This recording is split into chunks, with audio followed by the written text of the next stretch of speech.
shirkadda Najax Construction Company oo kamid ah shirkadaha waaweyn ee dalka Soomaaliland ee dhisa dhismayaasha noocyadooda kala duwan ayaa waxay magaalada Burco ee gobolka Togdheer ka hirgelisay dhismaha sariibad casri ah taas oo loogu talagalay kalluunka qaybihiisa kala duwan. dhismahani oo ah mid bilicsan isla markaasina u dhisan hanaan caalami ah ayaa waxa faahfaahin ka bixiyay dhismayaasha sidoo kale adeegyada kala duwan ee shirkadda dhismaha Najax Construction Company ay ka fariisay gudaha magaalada Burco. Engineer Sayid Ahmed Cilmi oo ah gudoomiyaha shirkadda dhismaha Najax ee gobolka Togdheer waxaana uu yiri ka shirkad ahaan anoo ku hadlaya afka shirkadda Najax Construction cidii nagala qayb qaadatay back up ka noo ahayd na caawinaysay nala shaqaysay oo ugu horeeyo gudoomiyaha degmada Burco Maxamed Muraad waan xasuustaa maalintii aan halkan dhagax dhigaynay ee la baneynay aflagaada badan baa dhacday waxa weeye hawl badan baa ka soo gaadhay maayarka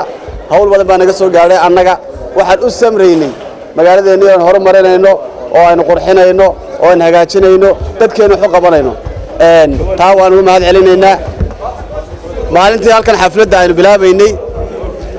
Yusuf wuxuu yiri quruxda aad sheegaysid waa laaga fadhiyaa waxaan u maleeyay maanta bulshada Burco ayaa maqraati waa shirkadda Najax Construction mashruuca quruxda badan ee aan dhisnay oo runtii ah mid aan u qalmin lacagta aan ku dhisnay ee aan u dhisnay bulshadayada aan u dhisnay shirkadda Najax Construction waxay u taagatay mar walba raaligelinta shacabka raaligelinta macaamiisha aad baa u mahadsantihiin maayarka degmada Burco iyo sidoo kale mas'uuliyiin kale ayaa waxa shirkadda dhismaha Najax Construction Company ee gobolka Togdheer ku bogaadiyeen adeegyada hufan ay siiso macaamiisheeda iyo sidoo kale dhismayaasha kala duwan ee ka hirgelisay magaalada Burco iyagoo ugu baaqay inay halkaas ka sii wadaan dadaalka shirkadda Najax ayadana waan mahad celinayaa dhismaha quruxda badan ee ay dhistay dadweynaha reer Burco waxaan leeyahay halkan dhismahan quruxda badan leh marka hore aan ilaashano waxaan kaloo idin sheegaynaa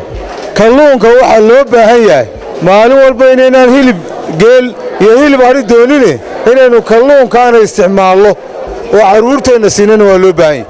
waa taa aragtaan maanta aad bay u bilicsan tahay oo qurux badan tahay waxaynu doonaynaa inaynu bilicda iyo quruxda aynu wada ilaashano oo hareeraha aynu ka istaagno waa sariibad aynu leenahay inteena joogta oo kaliya ma laha inta dhalan doontaana inay u aydo ayaa laga yaabaa waa wax yar oo kooban oo intay baqaad ku fadhido waa aragtaan laakiin haddaynu waxa yar ilaashano wax weyn weyn ku gaadheen kalluun dabadii iyo dal shisheeye iyo dawladaha kale kaaga soo degay wax ma deeqee mid diyaaro dalka hooyo doome iyo laash inta loo diray deerag iyo gaxas deerag iyo gaxas soo daldalayaan oo dabaysh iyo siifo daran iyo tuqsi ururo dayma bogashada ishu diidiya dayac laga jiray waxa la ilooga baahan yahay inaynu la qabsano kalluunka waxa looga baahan yahay kalluunku borotiinadiisa xoolaha uu ka borotiin badan yahay isku soo wada xooriyo shirkadda dhismaha Najax Construction Company ayaa waxay magaalada Burco ee xarunta gobolka Togdheer ka hirgelisay dhismayaal kala duwan kuwaas oo u qaabaysan nidaam casri ah isla markaasina laga xusi karo moolka caalamiga ee magaalada Burco wa Khalid Bakayle fogaan aragga xorta ee Star TV Burco.